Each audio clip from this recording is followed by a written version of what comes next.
Hello， 大家好，我是洋葱。前两集我们讲了两个爆料人，他们爆料了在火星和古神星最血腥、最压抑、最黑暗的经历。本次节目我们讲一位新的爆料人，他自称时间旅行者，去过火星，还和年轻的奥巴马一起参加火星训练。他的故事可能是整个爆料圈里面最离奇、最让人难以置信的一段，他就是安德鲁·巴西亚哥。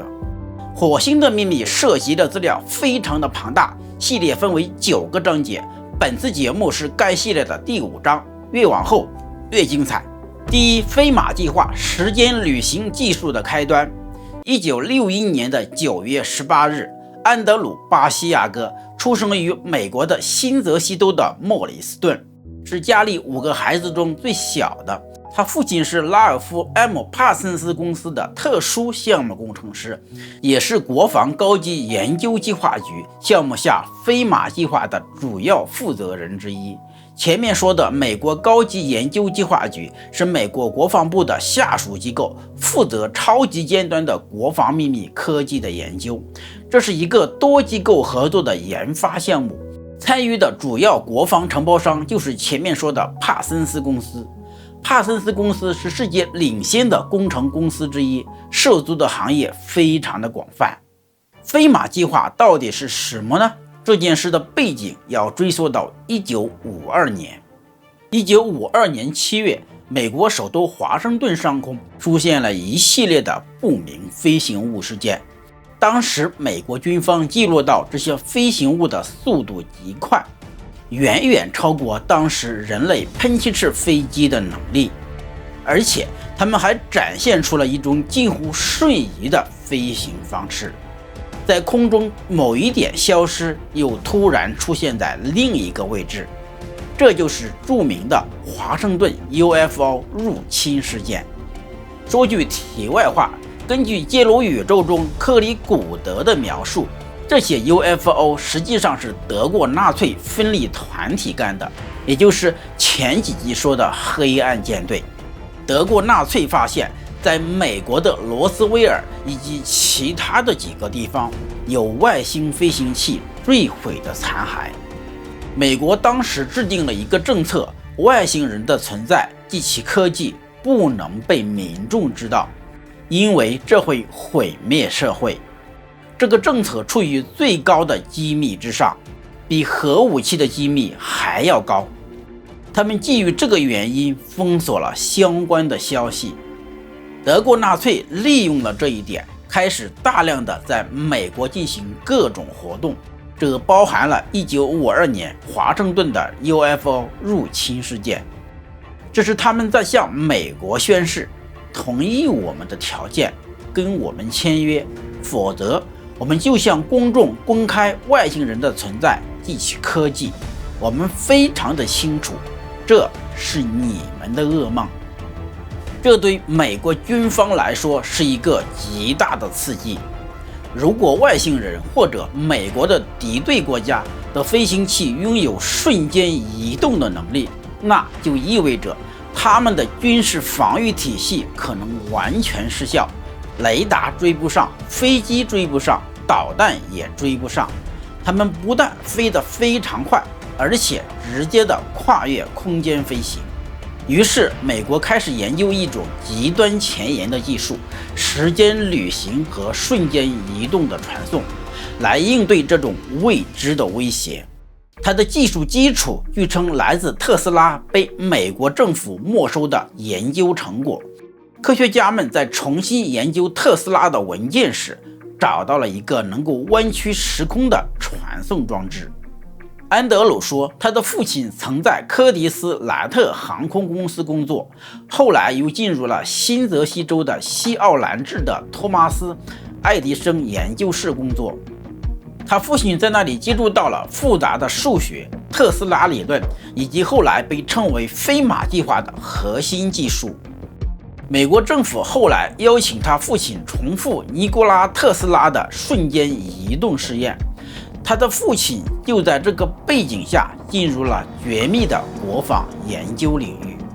而这就是飞马计划的开端。这是一个由国防高级研究计划局协调、多机构参与、国防承包商协助的绝密时空探索计划，试图将来在战局不利的情况下，通过这项技术能够逆转未来。第二，7岁的传送，从新泽西到新墨西哥。安德鲁说，他们很快就根据特斯拉的设计蓝图制造出了这个装置，但问题来了，这个装置在成年试验者身上造成了灾难性的后果，有些人直接消失了，有些人在瞬间衰老了几十岁，还有人的身体被分解成了碎片，在不同的时空点重新出现。他们发现，只有孩子因为心智足够灵活，能够承受时空位移带来的冲击。于是达尔帕招募了大约140名儿童作为时空旅人，来执行穿越历史的任务。安德鲁·巴西亚哥就是这140个孩子之一。而最让人震惊的是，安德鲁说，他小时候就有一些特殊的能力。他可以读他爸爸的想法，有控制物体的能力，他能够让物体悬浮在空中。这些特殊能力是他最初被带入飞马计划的原因之一。他第一次被带入这个系统时，他仅仅只有7岁。在一次访谈中，主持人问他，你父亲怎么能够说服自己把你送进这么危险的事情里呢？安德鲁的回答很复杂，他认为，在他父亲那一代的国防人员眼中，美国面对的不只是苏联的威胁，还有来自外星文明的潜在威胁。他们担心地球可能被更先进的物种殖民、统治、奴役，甚至摧毁。在这种背景下，他们认为自己不是在做邪恶实验，而是在为人类文明寻找防御手段。安德鲁说，到1970年前后，他们已经尝试过大约8种不同类型的时间旅行技术，从传统的遥视心灵感应式的时间旅行，到真正意义上的肉体传送，都被纳入了这个庞大的试验体系。而传统遥视就是我们前几集说的烧烤火焰计划，都属于星门计划的分支。个人推测，星门计划又可能属于更大的飞马计划的下属分支。安德鲁回忆说，1968年的冬天，他第一次通过特斯拉的传送技术，从新泽西州的伍德里奇·柯蒂斯莱特的旧设施被传送到了新墨西哥州的圣达菲的州议会大厦。安德鲁说，他们并不是像科幻电影里那样慢慢的消失，而是进入了一种辐射的能量场，然后瞬间抵达另一个地方。第三，真正的费城实验不是隐形，而是传送。说到时间旅行，就绕不开一个特殊的名字，叫费城实验。费城实验有一个非常著名的说法，大众版本大概是这样：1943年，美国海军在费城海军的造船厂对埃尔德里奇号驱逐舰进行了雷达隐形试验，结果试验失控，整艘船发生了空间转移，有些水手甚至被嵌进了船体之中。但是安德鲁给出了一个完全不同的说法，他认为真正的费城实验不是在费城的海军造船厂，不是埃尔德利奇号，也不是单纯的雷达隐形，而是特斯拉传送技术的一次秘密实验。他提到，真正的实验地点是在长岛海峡，实验对象是一艘名为玛莎葡萄园号的船。这个实验不是为了让军舰从雷达上消失，而是测试一种真正的时空传送能力。按照安德鲁的说法，当时的纳粹德国海军在大西洋的海底布置了大量的弹药，对盟军的船只造成了威胁。美国方面想要利用传送技术解决军事问题，但试验出现了致命的事故。一位水手在穿越过程中死亡。也就是说，在安德鲁的版本中，费城实验并不是单纯的隐形实验，而是传送实验，并且它不是孤立的实验。他认为费城实验实际上是曼哈顿计划的秘密孪生兄弟。公开的曼哈顿计划制造了原子弹，改变了人类的战争史，而隐藏的费城实验路线则开启了美国对时间和空间的探索。关于费城实验，在揭露宇宙中，科里古德说，费城实验是一场很不负责任的实验，在当时的技术还不完善的情况下就进行人体实验。在泰克坦信息中也提到，费城实验的失败是由于频率的失控，被随机的传送到了任何的时空。第四，时间透视镜，孩子被传送回林肯的遇刺现场。在安德鲁的叙述里，飞马计划不仅有空间传送，还有时间观看和时间旅行。其中一个重要的设备被他们称作时间透视镜。这个东西听起来很像科幻小说里的机器，它可以生成一种立方体的光场，让人看到过去或者未来事件的影像。刚开始，它像一台不稳定的老电视，画面闪烁、晃动、消失。研究人员为了稳定全息图的图像而焦头烂额。但是后来他们发现，当人站在这个全息影像中，头顶的晶体阵列打开的时候，强烈的光芒照射下来的时，人会被瞬间送到某个事件的现场。这就不再是观看过去，而是进入过去。安德鲁说，他小时候被反复送往一个历史的现场。1865年的4月14日，华盛顿特区的福特剧院。那一天，亚伯拉罕·林肯总统在剧院包厢中被约翰·布斯枪击，第二天去世。按照安德鲁的说法，飞马计划人员把他送去了那里，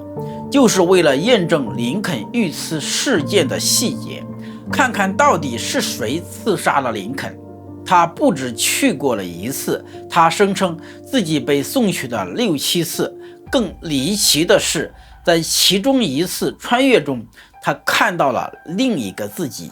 他走在剧院里，向右看，他以为旁边是一面长的镜子，镜子里面是自己的倒影，但他很快地发现，那个倒影的动作并不完全跟自己同步。然后他意识到，那不是镜子，那是另一次被送到同一历史现场的自己。这就引出了时间旅行中最可怕的问题：如果你能回到过去，你会不会遇见自己？如果你遇见自己，这算不算打破现实？如果一个人可以在同一个时间点出现多次，那我们理解的时间到底还成立吗？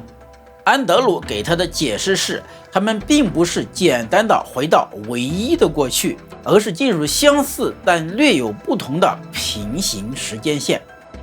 所以每一次林肯的遇刺现场核心的事件都是一样的，林肯在剧院被刺杀，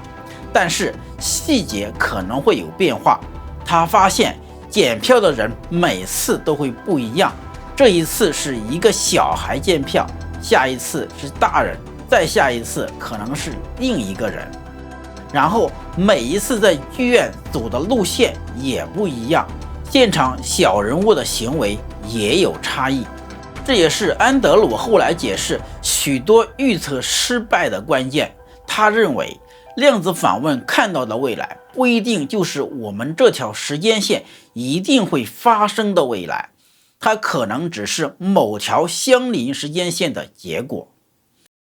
在许多的爆料信息中都提到过，在时间旅行中尽量不要碰到自己。我个人的理解是，碰到自己会污染各自的时间线，引起更大的混乱。在泰格坦的信息中也提到，这种碰到另一个自己可以通过飞船或者某种技术来实现。两个自己可以愉快的聊天，他们相遇后各自会继续走各自的路，但相遇后交换了信息，就改变了各自后续的人生时间线。特别是时间线跳跃多次后，非常的容易迷失在时间之中。第5，格迪斯堡照片。一个孩子站在1863年的人群之中。安德鲁最著名的说法之一是他曾被送到1863年11月19日的格迪斯堡。那一天，林肯在那里发表了美国历史上非常著名的格迪斯堡演说。按照安德鲁的说法，他被送到那里是因为他之前2年里工作非常的配合，这次传送是给他的奖励，送到某些著名的现场见证历史。刚好工作现场有人在拍照，他就被刚好拍了进去。他认为其中一张历史照片里拍到了年幼的他。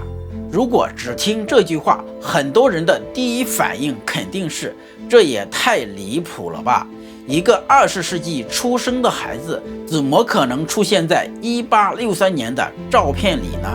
但安德鲁在访谈中反复强调，他不是说自己的灵魂看到了格迪斯堡，而是说自己以肉身的方式被送到了那个历史现场。他甚至把自己童年的照片和格迪斯堡照片进行了对比，试图证明照片中的那个孩子就是他。当然，这种说法争议极大，支持者认为这是飞马计划最直观的证据之一，怀疑者认为照片模糊，无法确定身份，更可能是安德鲁自己的误认。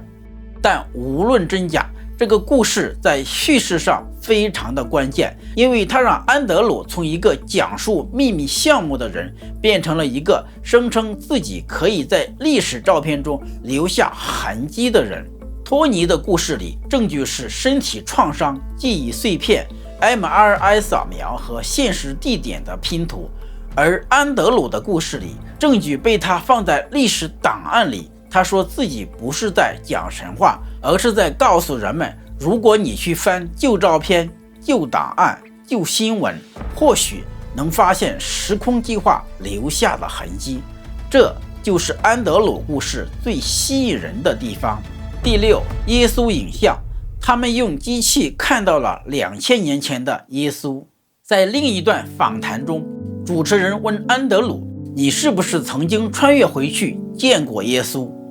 这个问题很敏感，因为一旦把时间旅行和宗教人物联系起来，争议就会非常的大。安德鲁的回答比较谨慎，他说自己并没有亲眼通过肉身时间旅行见过耶稣，但他声称在1972年的夏天，也就是他在飞马计划的最后一个夏天，他曾经在新墨西哥州的桑迪亚国家实验室附近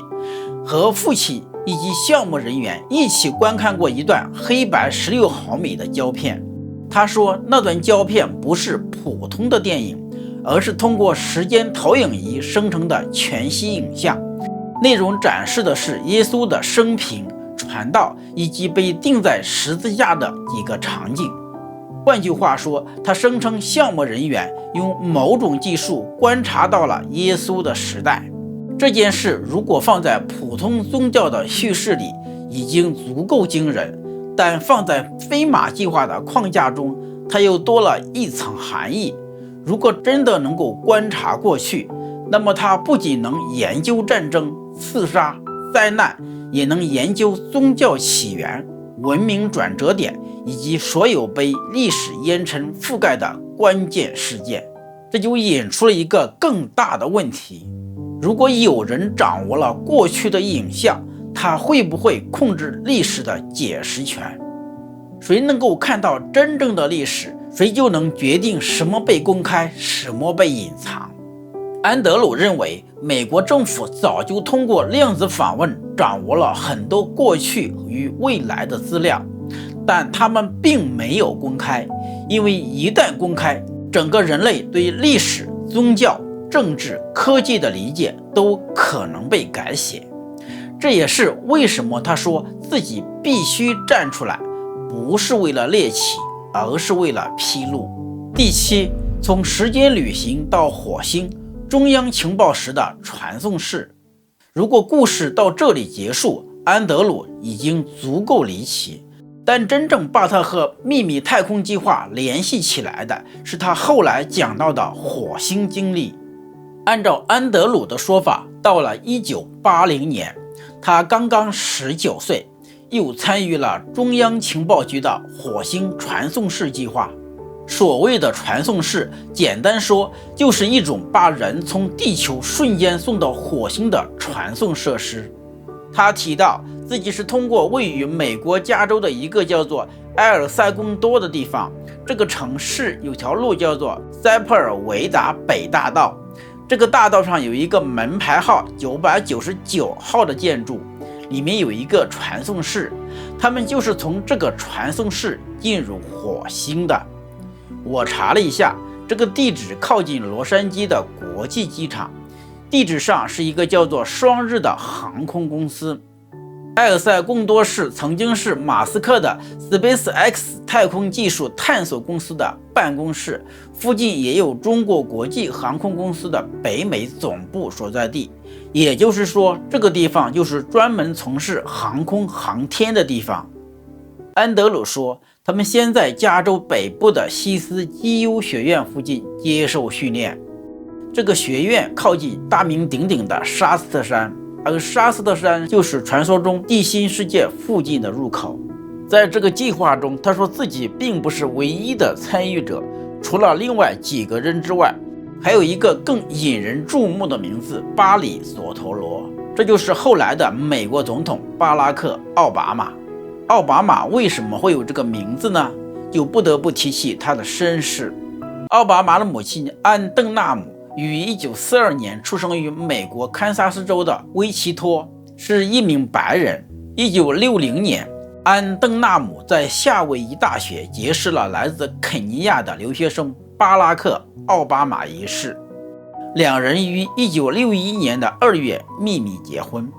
1961年8月，在夏威夷檀香山生下了儿子巴拉克·奥巴马，是一位黑白人混血儿。1964年，她母亲发现丈夫在肯尼亚已有家室，两人以离婚收场。1966年，她母亲嫁给了印度尼西亚籍留美学生洛洛索头罗。1966年，洛洛索头罗回到了印尼。1967年，奥巴马随母亲前往印度尼西亚的首都雅加达，与继父一家一起生活。奥巴马在印尼生活期间曾被称作巴里索头罗。安德鲁声称，年轻时期的奥巴马曾与他们一起接受训练，并参与火星传送任务。这个说法在网络上引起过巨大的争议，因为他直接把美国总统和秘密火星计划连接到了一起。安德鲁说，他第一次见到巴里索头罗是在1980年的8月，当时对方刚结束在西方学院的1年学习。他认为那个时候的巴里是一个积极、有魅力、让人印象不错的年轻人。但安德鲁并没有把火星任务描述成单纯的冒险。他认为，他们被送往火星至少有3个目的。第一，是让火星当地生命逐渐适应地球人的存在。第二，是为美国建立一种火星的访问记录，以便未来在国际法层面声称某种主权依据。第三，是从火星建立一种防御前线，用来应付来自太空的威胁。第八，蓝色天空下的火星不是红色死星。安德鲁关于火星最有名的说法之一是火星的天空并不是我们在 NASA 照片里经常看到的那种橙红色，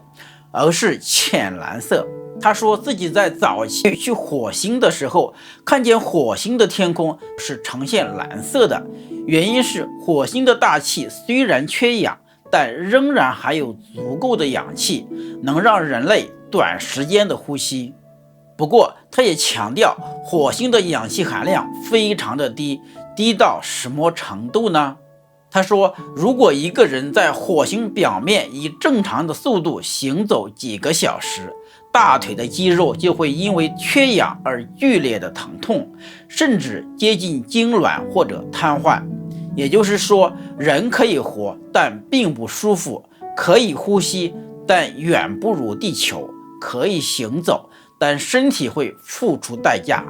这个说法和主流科学说的截然不同。但在安德鲁的叙述中， NASA 长期给火星照片调色，让火星看起来更红，目的就是掩盖一个事实：火星不是完全死亡的星球，而是一个具有潜在宜居性的星球。他甚至提到，早期美国海盗号照片里美国国旗的颜色异常，就是图像调色的证据之一。第9，五种火星生命：